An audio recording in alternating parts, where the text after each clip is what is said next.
우리 주변을 둘러보면 아직도 많은 어르신들이 가게 문을 열고 하루 종일 땀을 흘리며 일하십니다. 작은 분식집, 동네 구멍가게, 오래된 미용실, 이런 공간들은 그저 장사가 아니라 그분들의 삶과 추억이 담긴 무대이기도 합니다. 하지만 현실은 녹록지 않습니다. 매출은 예전 같지 않고 손님은 줄어듭니다. 코로나 같은 위기가 지나도 회복은 더딥니다. 젊은 세대는 프랜차이즈를 찾고 온라인 시장이 커지면서 발길은 점점 줄어듭니다. 한때는 노년에도 자영업을 하면 안정적인 수입이 있겠다고 믿었지만 지금은 오히려 위험이 큰 선택이 되었습니다. 왜 이렇게 된 걸까요? 오늘 우리는 노년 자영업의 어려움을 함께 이야기해보려 합니다. 첫 번째 어려움은 체력과 건강의 문제입니다.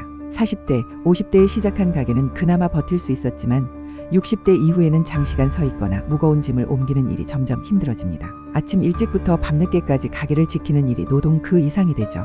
두 번째는 경쟁 구조의 변화입니다. 프랜차이즈, 대형마트, 배달 플랫폼의 확장으로 소규모 점포의 경쟁력이 급격히 떨어졌습니다. 과거엔 손님들과의 친분이 경쟁력이었지만 지금은 가격과 편리함이 모든 걸 결정합니다. 세 번째는 경제적 불안정입니다.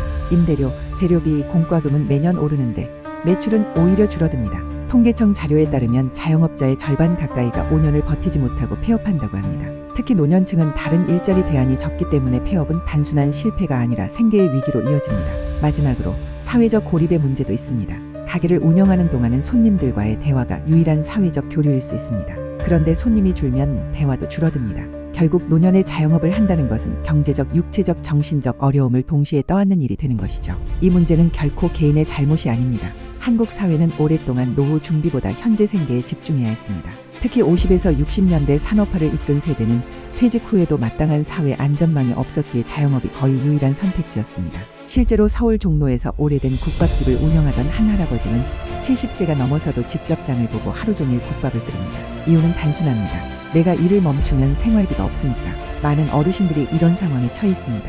사회적 구조와 제도의 부족, 그리고 급격히 변한 시장 환경 속에서 노년 자영업자들은 고군분투하고 있습니다. 이 이야기를 들으면 우리 모두 마음이 무겁습니다.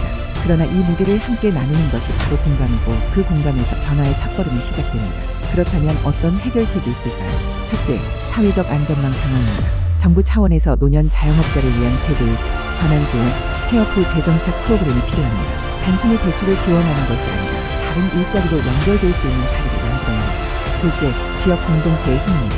동네 시장이나 골목 상권을 살리는 소비자 운동, 로컬 브랜드 지원 정책이 확대되면 노년 자영업자들에게 큰 힘이 됩니다. 실제로 전주 한옥마을에서는 작은 카페와 음식점이 지역 공동체 지원을 받아 다시 살아나고 있습니다. 셋째, 디지털 격차 해소입니다. 온라인 마케팅, 배달 앱 활용 교육 같은 지원이 필요합니다. 실제로 어떤 할머니는 손주가 대신 가게의 인스타그램을 운영해주면서 손님이 늘었다고 합니다. 작은 변화가 큰 차이를 만들 수 있습니다. 넷째, 마음의 돌봄도 중요합니다. 가게가 잘 되지 않으면 우울감이 찾아오기 쉽습니다. 이럴 때 상담 지원이나 커뮤니티 모임을 통해 정서적 지지를 받을 수 있어야 합니다.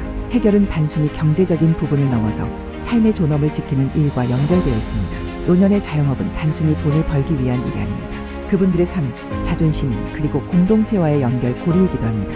우리가 잊지 말아야 할 것은 지금 가게 앞에서 묵묵히 일하고 계신 어르신들이 바로 우리의 부모 세대이자 이 사회를 지탱해온 주인공들이라는 사실입니다. 따뜻한 시선, 작은 관심, 그리고 제도적 지원이 더해진다면 노년 자영업의 어려움도 조금은 덜어질 수 있을 것입니다. 노년에도 당당하게, 존엄하게 살아갈 수 있는 사회, 그것이 우리가 함께 만들어야 할 일입니다.